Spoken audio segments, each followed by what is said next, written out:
आपल्यासोबत भाजपचे जिल्हाध्यक्ष शिरीष बोराळकर आहेत. सर, महापालिकेची निवडणूक 2025 मध्ये होईल अशी शक्यता आहे. काय तयारी आहे भाजपची? नाही, बिलकुल आमची तयारी एकदम खूप चांगली आहे आणि इनफॅक्ट भारतीय जनता पार्टीचीच कार्यकर्ती बूथवरची आमची तयारी पूर्ण झालेली आहे. बूथ आहे, मंडळ अध्यक्ष आहे, शक्ती केंद्र प्रमुख आहेत, जे की आम्ही या लोकसभेच्या निवडणुकीमध्ये याचा फायदा महायुतीचे खासदार भुमरे साहेबांना त्याचा प्रचंड प्रमाणात झाला आणि विधानसभेमध्ये पण आपण पाहतोय की सर्वदूर 9च्या 9 जागा ह्या जिल्ह्यातल्या आमदार महायुतीच्या आलेल्या आहेत. शहराच्या तिन्ही जागा प्रमुख या आलेल्या आहेत. फुलंब्रीची जागा जे की शहरामध्ये जवळपास 10-12 वॉर्ड येतात, ती पण तिथला पण आमदार हा भाजपचा झालेला आहे. ही सगळी भारतीय जनता पार्टीची संघटनात्मक ताकद ही प्रचंड प्रमाणात गेल्या 4-5 वर्षात वाढल्यामुळे आमची इच्छा आहे की ही महानगरपालिकेची निवडणूक आम्ही स्वबळावर लढली पाहिजे. कारण आमच्या कार्यकर्त्यांनी जे 4 वर्ष 5 वर्ष जी मेहनत केलेली आहे, बूथवरची संघटनात्मक बांधणी केलेली आहे, त्याचं कुठंतरी त्यांचा आता त्या कार्याचं फळ मिळण्याची ही महानगरपालिका म्हणजे त्यांची एक संधी आहे. आणि ती संधी आमची संघटनेचा अध्यक्ष म्हणून मी त्यांच्याकडनं हिरावून घेऊ इच्छित नाही, त्यांना संधी देऊ इच्छितो. आणि या संधीचा फायदा प्रचंड प्रमाणात भारतीय जनता पार्टीच्या विजयामध्ये होईल असं मला वाटतं. राज्यामध्ये भाजप मोठा पक्ष ठरला, विधानसभेला जास्त आमदार तुमचे निवडून आले. त्या बळावर तुम्ही आता स्वतंत्र लढवायची तयारी करताय का? नाही, असं अजिबात नाही आहे. आपण पाहतायत की भारतीय जनता पार्टी गेले 2 टर्म सगळ्यात मोठा पक्ष होता. 2014ला आमच्या 122 जागा होत्या, 2019ला आमच्या 105 आमदार होते, आता 2024ला आमच्या 132 जागा झालेला. आमचा हा आलेख वाढताच आहे. त्यामुळे आम्ही मोठे भाऊ आहोत हे मागच्या 2 टर्म आपण सिद्ध झालेलं आहे. मोठा भाऊ लहान भाऊ हा विषय नाही आहे. विषय हा आहे की ज्या कार्यकर्त्यांनी गेले सलग 3-4 वर्ष मेहनत केलेली आहे, बूथवर संघटनात्मक बांधणी केलेली आहे, आम्ही सगळ्यांनी आमचं दिवस रात्र संघटनेला देऊन आम्ही संघटना खूप रूटेड आम्ही तयार केलेली आहे.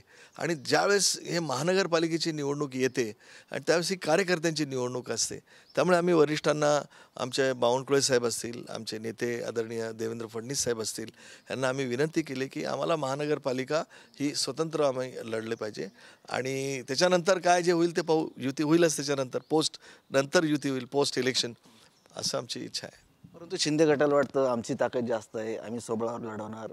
तुम्हाला वाटतं तुमची ताकद जास्त आहे, तुम्ही स्वबळावर लढवणार. पण शिंदे गटाकडून असा दावा करण्यात येतो की ऐनवेळी भाजपा आणि आम्ही एकत्र लढू शकतो आणि त्यावेळेस तुम्ही तयार होणार म्हणून.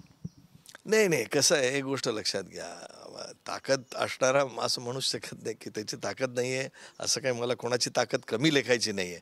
पण आमची ताकद ही वाढली हे आम्हाला आमच्या नेत्यांना आम्ही सांगतोय आणि वारंवार आम्ही हे रिझल्ट देतोय. तर लोकसभेची निवडणूक पाहिली, मराठवाड्यात सर्वदूर आपल्याला पिछाडी झाली, पण संभाजीनगर जिल्ह्याचा खासदार हा झाला, जिथे MIMला खूप प्रचंड लीड मिळायची, ती लीड कमी करून शहराच्या सगळ्या मतदारांनी महायुतीच्या मागं उभं राहिलेलं आहे. विशेषतः ही संघटनात्मक बांधणीमुळे मतदारांना बाहेर काढण्यासाठी जी एक टीम लागते, ती टीम भाजपकडे आहे. म्हणून आम्हाला असं वाटतं की आम्हाला ही निवडणूक आम्ही स्वबळावर लढली पाहिजे, कारण आमच्या सगळ्या कार्यकर्त्यांना संधी मिळाली पाहिजे अशी आमची माफक अपेक्षा आहे.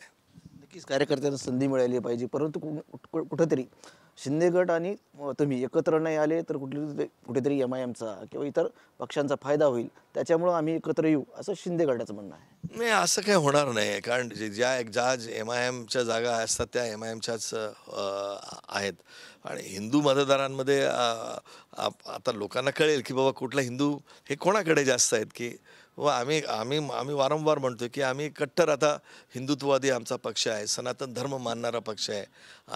आमचं कडवे आमचं हिंदुत्व जर कोण आता जपत असेल यावेळेस तर ते भारतीय जनता पार्टी सर्वदूर भारतभर आपण पाहताय की ही आमची लाईन आहे. त्यामुळे मला परत कोणाला कमी लेखायचं नाही आहे, पण भारतीय जनता पार्टीची ताकद या शहरामध्ये प्रचंड आहे.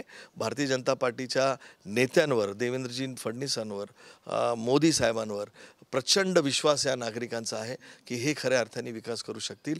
खऱ्या अर्थाने ह्या शहराचा जर खरं चेहरामोहरा बदलायचं काम कोणी केलं असेल तर ते आत्ताचे CM आदरणीय देवेंद्र फडणवीस साहेबांनी केले आहे.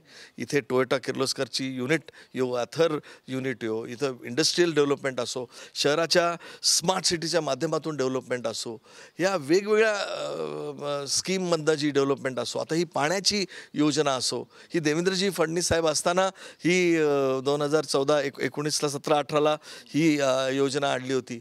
ती योजना देवेंद्र फडणवीस साहेबांच्यामुळे आणली होती आणि 1000 करोड अमृत योजनेतून हे मोदी साहेबांनी दिले होते. पण खऱ्या अर्थाने मला जी माहिती आहे, गेले 10-15 वर्ष झाले मी पाहतोय की देवेंद्र फडणवीस साहेबांचं विशेष या शहरावर प्रेम आहे असं मला वाटतं आणि त्या प्रेमाच्या माध्यमातून त्यांनी अनेक योजना आपल्या शहरासाठी दिल्यात.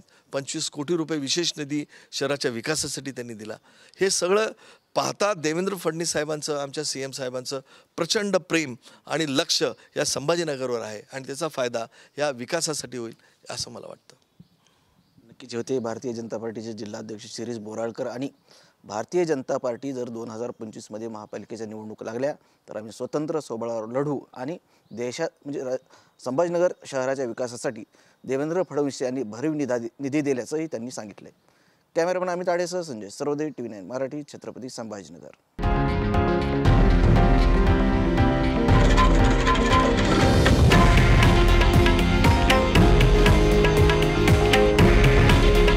हे आहे देशातील नंबर 1 न्यूज नेटवर्क आणि आपण पाहत आहात TV9 मराठी. काळजी तुमची, हित महाराष्ट्राचं.